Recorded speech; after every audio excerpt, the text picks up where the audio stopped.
অসমৰ মাননীয় মুখ্যমন্ত্ৰী মহোদয়ক আপোনাক আমি প্ৰশ্ন কৰিছোঁ, আমাৰ অধিকাৰ আছে। আৰ পৃথিবীতে তেনেকুৱা ঘটনা ঘটা নাই যে চাহ বাগিচাৰ লোকসকলৰ আচলতে এনেধৰণৰ মৃত্যু হৈছিলে।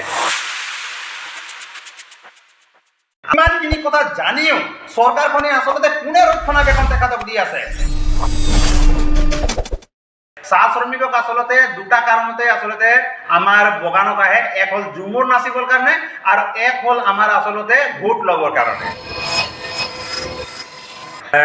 পোনপ্ৰথমে আপোনালোকক ধন্যবাদ দিছোঁ আৰু দ্বিতীয়তে আমাৰ গোলাঘাট জিলাৰ আয়ুক্ত মহোদয়ক ধন্যবাদ দিছোঁ আৰু তৃতীয়তে আমাৰ গোলাঘাট জিলাৰ আৰক্ষী অধীক্ষক মহোদয়ক ধন্যবাদ দিছোঁ আৰু তৃতীয়তে আমাৰ মেৰাপাৰী থানাৰ ভাৰপ্ৰাপ্ত তথা সমূহ আচলতে প্ৰশাসনীয় আৰক্ষীসকলক ধন্যবাদ দিছোঁ। এইটোৰ কাৰণে ধন্যবাদ দিছোঁ, আজি 15 দিনমানৰ আগত মেৰাপানীত আমি দেখিবলৈ পালোঁ যে লালিগুৰ ব্যৱসায় কৰা এজন যি নেকি আচলতে সিন্ডিকেট চলোৱা এজন ব্যৱসায়ী, আৰু সেই ব্যৱসায়ীজন হ'ল আপোনাৰ ভাৰত গুপ্তা। তেখেতক গ্ৰেপ্তাৰ কৰিলে আৰু গ্ৰেপ্তাৰ কৰি মেলি পেলাই জেললৈ প্ৰেৰণ কৰিলে। আৰু আমি দেখিবলৈ পালোঁ তেখেতক গ্ৰেপ্তাৰ কৰাৰ কাৰণ আছিলে যে আমাৰ যি নেকি দল সংগঠন, ভাতৃ দল সংগঠন আছে, তাৰে আমাৰ দুজন যুৱকক আচলতে তেওঁলোকৰ পৰিয়ালসহ মিলি বৰ বেয়াকৈ আচলতে মাৰপিট কৰাৰ কাৰণে তেওঁলোকে গুৰুতৰভাৱে জখম হৈছিলে আৰু তেওঁলোকে আচলতে চিকিৎসালয়ত চিকিৎসাধীন হ'বলগীয়া হৈছিল। আৰু তেখেত দুজনৰ নাম আছিল মিলন দাস আৰু এজনৰ নাম আছিল আপোনাৰ বিজিত দাস। এই দুজনক আচলতে বৰ বেয়াকৈ মাৰপিট কৰিলে। সেই সন্দৰ্ভত আমি দেখিবলৈ পালোঁ তেতিয়া দল সংগঠনে যেতিয়া জাঙুৰ খাই উঠি মেলি পেলাই আচলতে তেওঁলোকৰ ওপৰত যেতিয়া নেকি আচলতে একশ্যন ল'লে বুলি মেলি পেলাই কয়টো, তেতিয়া কিন্তু পুলিচ প্ৰশাসনে তেওঁলোকক গ্ৰেপ্তাৰ কৰি জেললৈ প্ৰেৰণ কৰিলে। জেললৈ প্ৰেৰণ কৰাৰ লগে লগে তেওঁলোকৰ কলা অধ্যায়টো ওলাই পৰিলে। কলা অধ্যায়টো কেনেকৈ ওলাই পৰিলে আপোনালোকক আমি দেখুৱাই দিছোঁ। 2019 চনত যেতিয়া নেকি হুৰা ট্ৰেজেডি হৈছিলে, 2019 চনত যেতিয়া নেকি আপোনালোকে জানে যে গোলাঘাট জিলাৰ হালমৰা চাহ বাগিচাত আমি দেখিলোঁ যে, আৰু যোৰহাট জিলাৰ আমাৰ বৰহুলা হালমৰাকে ধৰি মেলি পেলাই অন্যান্য ঠাইত আমি দেখিবলৈ পাইছিলোঁ যে অবৈধ লালিগুৰ প্ৰচলন হোৱাৰ বাবে আমাৰ আদিবাসী চাহ জনগোষ্ঠীৰ লোকসকলৰ কিন্তু মৃত্যুমুখত পৰিবলগীয়া হৈছিলে। প্ৰায় 2 শতাধিক কিন্তু লোকৰ তাত মৃত্যু হৈ গৈছিলে। বৰ দুখৰ বিষয় আৰু এইটো আমি সহিব নোৱাৰা এটা বিষয়। আৰু সমগ্ৰ ভাৰতবৰ্ষত লাগিলে আপুনি চীনত যাওক, কেৰেলাত যাওক, যিবিলাকত আচলতে চাহ উদ্যোগ হৈ আছে এনেকুৱা ঘটনা কিন্তু ঘটা নাই। আৰু পৃথিৱীতো তেনেকুৱা ঘটনা ঘটা নাই যে চাহ বাগিচাৰ লোকসকলৰ আচলতে এনেধৰণৰ মৃত্যু হৈছিলে। আচলতে নদীত যেনেকৈ বি দি দিলে কোনোবা আচলতে যিসকল লোক দুষ্ট চক্ৰ নদীত বি দিলে মাছ যেনেকৈ উপঙি যায় আৰু উপঙি গৈ মেলি পেলাই যেনেকৈ আচলতে চটপটাই উপঙি থাকে, তেনেকৈ আচলতে আমাৰ মানুহবিলাক শালমৰা চাহ বাগিচাত আমি দেখিবলৈ পালোঁ চটপটাই কিন্তু মৰি ক্ৰমান্বয়ে মানুহবিলাকৰ মৃত্যু হৈ আছিল।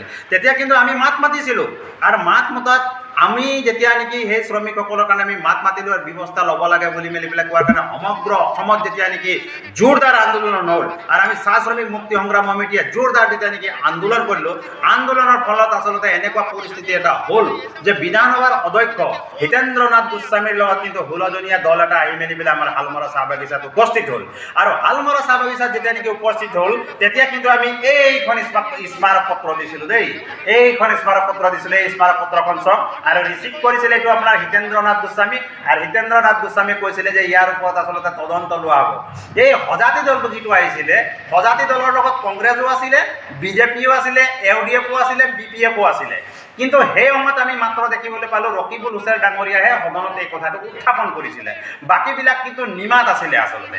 আৰু আমি দেখিবলৈ পালোঁ যে ইয়াৰ অৰ্থ এইটোৱে বুজায় যে বাকীবিলাক নিমাত থকাৰ অৰ্থ এইটোৱে বুজায় যে চাহ শ্ৰমিকক আচলতে কোনেও ভাল নাপায়। চাহ শ্ৰমিকক আচলতে দুটা কাৰণতে আচলতে আমাৰ বগানত আহে, এক হ'ল ঝুমুৰ নাচিবৰ কাৰণে আৰু এক হ'ল আমাৰ আচলতে ভোট ল'বৰ কাৰণে।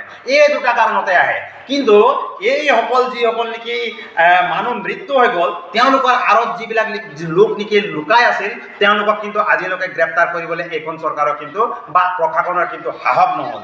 আৰু তাৰে ভিতৰত যিবিলাক ব্যৱসায়ী আছিলে, এজন আছিলে ভৰত গুপ্তা, সাংঘাতিক ডেঞ্জাৰ মানুহ এজন। ইতিমধ্যে তেখেতক জেললৈ প্ৰেৰণ কৰিছিলে আৰু জেললৈ প্ৰেৰণ কৰি পাই আমি এতিয়া গম পাইছোঁ যোৱা পৰহি তেখেতক মানে জামিনত মুকলি কৰি দিছে। তাৰ লগতে আছিলে এজন সাংঘাতিক আৰু এজন মানুহ আছিলে লালচন আগৰৱালা, প্ৰদীপ গুপ্তা, সুভাষ সাহু, অনিল গুপ্তা। এই গোটেইখিনি এটা সাংঘাতিক মানুহ। আৰু আমি দেখিবলৈ পাইছোঁ এই দিলীপ আগৰৱালা মানুহজনে আচলতে এনেকুৱা চিণ্ডিকেট চলাইছে যে সদগুৰু কণ্ট্ৰাকশ্যনৰ যিটো নেকি আচলতে তেওঁলোকৰ যিবিলাক অসাধু আছে, তেওঁলোকে কি কৰিছে কোনো টিপি চালান নোহোৱাকৈ ধনশ্ৰী নদীত কমাৰ গাঁৱৰ নুমলীগড়ৰ পাৰঘাটত আপোনালোকে যাওক, তাৰ পৰা কিন্তু তেওঁলোকে আচলতে কেনেকৈ বালি সৰবৰাহ কৰিছে, তেওঁলোকৰ নামতে আচলতে কি কৰিছে, তেওঁলোকে লৈ মেলি পেলাই জাজি লৈ অনান্য দিশলৈ গৈ মেলি পেলাই তাত কিন্তু আচলতে বালি সৰবৰাহ কৰি আছে। আৰু সেই বালি কিন্তু এই সদগুৰু কন্ট্ৰাকশ্যনলৈ অহা নাই, সেই বালি কিন্তু সিন্ডিকেটটোও কিন্তু সদগুৰু কন্ট্ৰাকশ্যনে কৰি আছে। গতিকে ইয়াত যে ওতঃপ্ৰোতভাৱে দিলীপ আগৰৱালা আচলতে লালিগুৰৰ লগত জড়িত আছে, আচলতে আপোনাৰ যে বালি সিন্ডিকেটৰ লগত জড়িত আছে, আচলতে যে কয়লা সিন্ডিকেটৰ লগত জড়িত আছে, আচলতে আমাৰ এই যে অবৈধ আমাৰ চাহ বাগিচাৰ মাটিৰ লগত যে সিন্ডিকেট যে চলাই আছে আৰু শ বিঘাৰ যে যিটো নেকি মালিক হৈ আছে, এই কথাটো কিন্তু ইতিমধ্যে স্পষ্ট হৈ গৈছে। ইমানখিনি কথা জানিও চৰকাৰখনে আচলতে কোনে ৰক্ষণাবেক্ষণ তেখেতক দি আছে? অসমৰ মাননীয় মুখ্যমন্ত্ৰী মহোদয়ক আপোনাক আমি প্ৰশ্ন কৰিছোঁ, আমাৰ অধিকাৰ আছে।